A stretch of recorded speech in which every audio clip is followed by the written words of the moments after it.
Papa বুলি মাতিবলৈ আৰু নাহে অভিনাশ। গুৱাহাটীৰ ৰাজগড়ৰ নলাত উদ্ধাৰ হ'ল অভিনাশৰ মৃতদেহ।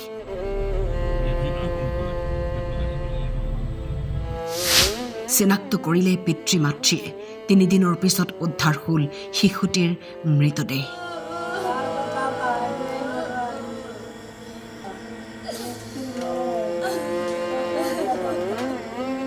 সকলোৱে অপেক্ষা কৰিছিল কৰবাত উদ্ধাৰ হয়েই নেকি শিশুটি, কিন্তু আহিল অতি দুখজনক খবৰ। 3 দিনৰ পিছত 8 বছৰীয়া অভিনাশৰ মৃতদেহ উদ্ধাৰ হ'ল গুৱাহাটীৰ ৰাজগড়ৰ নলাত। ইয়াতকৈ আৰু হৃদয় বিদাৰক কি হ'ব পাৰে? জ্যোতিনগৰৰ নলাত পৰি অভিনাশ চৰকাৰৰ সন্ধানহীন হৈ পৰিছিল। পিতৃৰ স্কুটিৰ পৰা বাগৰি নলাত পৰিছিল শিশুটি। মুখলধাৰ বৰষুণৰ মাজত ঘটিছিল এই ঘটনা। 3 দিন 3 ৰাতি পিতৃয়ে সন্তানক বিচাৰি অভিযান চলাইছিল।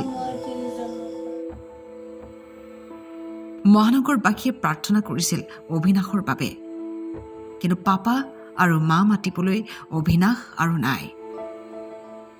কি কৰুণ ঘটনা এয়া! পিতৃয়ে চকুৰ সন্মুখতেই হেৰুৱালে সন্তানক। এই খবৰটোৱে প্ৰতিজন অভিভাৱকক, প্ৰতিজন লোকক কন্দুৱাইছে। অভিনাশৰ আত্মাই যাতে শান্তি লাভ কৰে প্ৰাৰ্থনা জনাইছো।